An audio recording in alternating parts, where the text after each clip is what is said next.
रसूल करीम सल्लल्लाहु अलैहि वसल्लम अपने साथियों का जायजा लेने के लिए नीचे उतरे तो हर तरफ खून ही खून था, लेकिन जख्मियों को उठाने और मरहम पट्टी करने का मौका तक न मिला। दुश्मन एक और हमला करने के लिए पीछे हट रहा था। मुझे कुरैश के एक और आदमी का इंतजार। रसूल करीम सल्लल्लाहु अलैहि वसल्लम ने फरमाया, कौन है या रसूल अल्लाह? आपके सहाबियों ने। क्या वो हमारी मदद को आ रहा है? नहीं, आप सल्लल्लाहु अलैहि वसल्लम ने। वो मुझे कत्ल करने आएगा, उसे अब तक आ जाना चाहिए था। सहाबी ने पूछा, लेकिन वो कौन है? अबी बिन खल्फ। आप सल्लल्लाहु अलैहि वसल्लम ने। बिन खल्फ रसूल करीम सल्लल्लाहु अलैहि वसल्लम के मुखालिफों में से था। वो मदीने का रहने वाला था। उसे जब पता चला कि रसूल करीम सल्लल्लाहु अलैहि वसल्लम ने नबूवत का दावा किया है, तो एक रोज वो आप सल्लल्लाहु अलैहि वसल्लम के पास आया। उसने आप सल्लल्लाहु अलैहि वसल्लम का मजाक उड़ाया। आप सल्लल्लाहु अलैहि वसल्लम ने उसे इस्लाम कबूल करने की दावत दी। क्या तुम मुझे इतना कमजोर समझते हो कि मैं तुम्हारे इस बेबुनियाद अकीदे को कबूल कर लूंगा? मेरी बात गौर से सुन लो मोहम्मद, इसी रोज मेरा घोड़ा देख लेना। उसे मैं उस वक्त तक के लिए मोटा ताजा कर रहा हूँ जब तुम कुरैश को फिर कभी जंग के लिए ललकारोगे। अब बद्र के ख्वाब देखने छोड़ दो। मैं इसी घोड़े पर सवार होकर और तुम मुझे मैदान जंग में अपने सामने देखोगे, और मैं अपने देवताओं की कसम खाकर कहता हूँ कि तुम्हें अपने हाथों से कत्ल करूंगा। अभी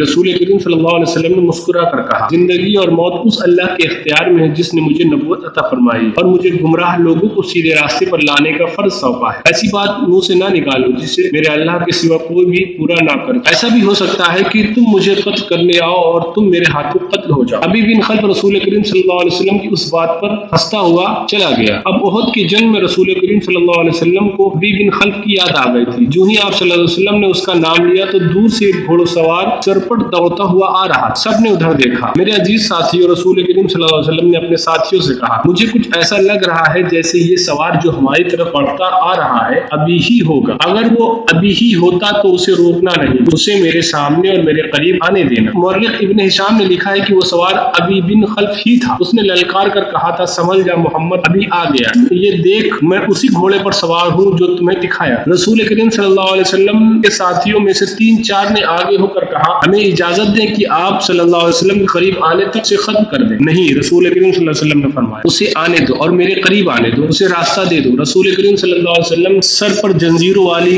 ज़रा पहने थे। आप सल्लल्लाहु अलैहि वसल्लम के चेहरे के आगे और दाएं बाएं लटक रही। आप सल्लल्लाहु अलैहि वसल्लम के हाथों में बर्छी थी और तलवार में आन में। अभी का घोड़ा करीब आ गया, आगे आ जा अभी। रसूल खुदा सल्लल्लाहु अलैहि वसल्लम ने ललकार कर, मेरे सिवा तेरे साथ कोई नहीं लड़ेगा। अबी बिन खल्फ ने अपना घोड़ा करीब लाकर रोका और तंजिया कहकहा लगाया। उसे शायद पूरा यकीन था कि आप सल्लल्लाहु अलैहि वसल्लम को कत्ल कर देगा। उसकी तलवार अभी मयान में ही थी कि आप सल्लल्लाहु अलैहि वसल्लम उसके करीब चले गए। वो बड़े ताकतवर घोड़े पर सवार और आप सल्लल्लाहु अलैहि वसल्लम जमीन पर। उसने अभी तलवार निकाली ही थी कि आप सल्लल्लाहु अलैहि वसल्लम ने आगे बढ़कर और उछलकर उस पर बर्छी का वार किया। वो वार बचाने के लिए एक तरफ झुक गया, लेकिन वार खाली ना गया। आप सल्लल्लाहु अलैहि वसल्लम और बर्छी का वार उसके दाहिनी कोहनी पर लगा और वो घोड़े से गिर गया और उसकी पसली टूट गई। मुअर्रिख लिखते हैं कि रसूल करीम सल्लल्लाहु अलैहि वसल्लम का वार इतना भयानक भी ना था, अभी जैसा ताकतवर आदमी उठ ना सका। रसूल खुदा सल्लल्लाहु अलैहि वसल्लम ने उस पर दूसरा वार करने को दौड़े तो वो घोड़े के दूसरी तरफ गिरा। उस पर दहशततारी हो गई। आप सल्लल्लाहु अलैहि वसल्लम का वार उसके लिए गैर मुतव्वक़ था। वो उठा और अपना घोड़ा वहीं छोड़कर भाग गया। वो चिल्लाता जा रहा था, मोहम्मद ने मुझे कत्ल कर दिया। ऐ अहले कुरैश, मोहम्मद ने मुझे कत्ल कर डाला। कुरैश के कुछ आदमियों ने उसके जख्म को देखा तो उसे तसल्ली दी कि उसे किसी ने कत्ल नहीं किया है, जख्म बिल्कुल मामूली सा है। लेकिन उस पर न जाने कैसी कैफियत तारी हो गई थी कि जुबान से यही अल्फाज निकलते, मैं जिंदा नहीं रहूंगा। मोहम्मद ने कहा था कि मैं उसके हाथों कत्ल हो जाऊंगा। मुअर्रिख इब्न हिशाम ने यहाँ तक लिखा है कि अभी ने ये अल्फाज भी कहे थे, अगर मोहम्मद मुझ पर सिर्फ थूक देता तो भी मैं जिंदा नहीं रह सकता था। जब उहद की जंग खत्म हो गई तो अभी कुरैश के साथ मक्का रवाना हो गया। रास्ते में इन्होंने पड़ाव किया तो अभी मर गया। खालिद को आज 4 बरस बाद वो वक्त कल की बात की तरह याद। उसे यकीन था कि मुसलमानों को अहले कुरैश कुचल कर रख देंगे, लेकिन मुसलमान जिस तरह जाने कुर्बान कर रहे थे उसने खालिद को परेशान कर दिया। यूं लगता था जैसे मुसलमान प्यादों कुरैश के घुड़सवारों से भी खौफजदा है। खालिद ने अपने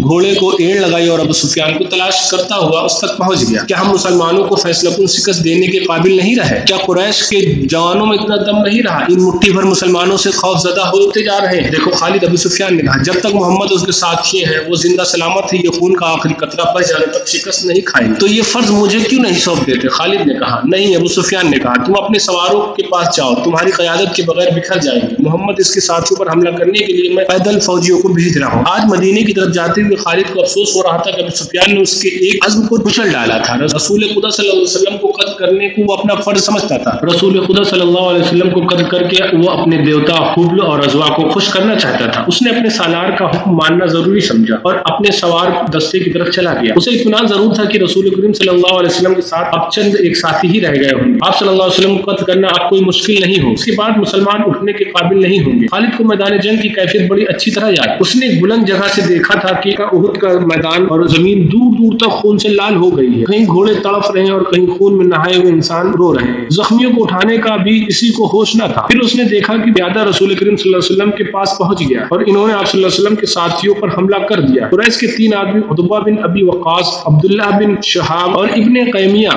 رسول کریم صلی اللہ علیہ وسلم پر پتھر برسانے لگے. عجیب صورت یہ تھی کہ عتبہ کا سگا بھائی سعد بن ابی وقاص رسول کریم صلی اللہ علیہ وسلم کی حفاظت میں لڑ رہا. رسول کریم صلی اللہ علیہ وسلم کے ساتھیوں کی تعداد نہ ہونے کے برابر رہ گئی یا وہ لڑتے لڑتے بکھر گئے تھے. عتبہ نے آپ صلی اللہ علیہ وسلم پر جو پتھر برسائے ان سے آپ صلی اللہ علیہ وسلم کے نیچے والے 2 دانت ٹوٹ گئے اور نیچے کا چہرہ ہونٹ زخمی ہو گیا. عبداللہ کے پتھر سے آپ صلی اللہ علیہ وسلم کی پیشانی پر خاصا گہرا زخم. ابن قیمیہ نے آپ صلی اللہ علیہ وسلم قریب آ کر اتنی زور سے پتھر مارا کہ آپ صلی اللہ علیہ وسلم جو زرہ پہنے تھے وہ اس کی زنجیریں حضور صلی اللہ علیہ وسلم کے رخسار کی ہڈیوں میں بری طرح پیوست ہو گئی. آپ صلی اللہ علیہ وسلم نے برچھی سے دشمنوں پر وار کرنے کا بہت کوشش کی لیکن دشمن قریب نہیں آتے تھے. آپ صلی اللہ علیہ وسلم کا اتنا خون نکل گیا تھا کہ آپ صلی اللہ علیہ وسلم گر پڑے. اس وقت آپ صلی اللہ علیہ وسلم کے ایک صحابی طلحہ رضی اللہ تعالی عنہ جو قریش کے دوسرے آدمیوں کے ساتھ لڑ رہے تھے دیکھ لیا اور دوڑتے ہوئے آپ صلی اللہ علیہ وسلم پہنچ گئے. ان کی للکار پر ان کے دوسرے ساتھی بھی آ گئے. آپ صلی اللہ علیہ وسلم کو پتھروں سے گرانے والے قریش کے وہ آدمی آپ صلی اللہ علیہ وسلم پر تلوار سے حملہ کرنے والے. سعد بن ابی وقاص نے اپنے سگے بھائی عتبہ پر حملہ کر دیا. عتبہ اپنے بھائی کا غصہ دیکھ کر بھاگ گئے. طلحہ رضی اللہ تعالی عنہ نے رسول خدا صلی اللہ علیہ وسلم کو سہارا دے کر اٹھایا. آپ صلی اللہ علیہ وسلم پوری طریقے سے ہوش میں تھے. اس دوران آپ صلی اللہ علیہ وسلم کے ساتھیوں نے ان آدمیوں کو بھگا دیا تھا جنہوں نے رسول کریم صلی اللہ علیہ وسلم پر حملہ کیا. مورخ لکھتے ہیں کہ سعد بن ابی وقاص رضی اللہ تعالی عنہ پر قابو پانا مشکل ہو رہا. سعد کہتے تھے کہ میں اپنے بھائی کو قتل کر کے اسے جلد کے ٹکڑے کر دینا چاہتا ہوں جس نے میری موجودگی میں میرے نبی پر حملہ کیا. وہ اکیلے ہی قریش کی طرف دوڑنے کی کوشش کرتے تھے. انہیں بڑی مشکل سے روکا گیا. اگر رسول خدا صلی اللہ علیہ وسلم انہیں روکنے کا حکم نہ دیتے تو وہ کبھی نہ رکتے. قریش غالباً بہت ہی تھک گئے. وہ جنگ سے منہ موڑ گئے. تب رسول کریم صلی اللہ علیہ وسلم کے ساتھیوں نے آپ صلی اللہ علیہ وسلم کے زخموں کی طرف توجہ دی. جو عورتیں آپ صلی اللہ علیہ وسلم کے ساتھ انہوں نے آپ صلی اللہ علیہ وسلم کو پانی پلایا، کپڑے سے زخم صاف کیا. اس وقت یہ دیکھا کہ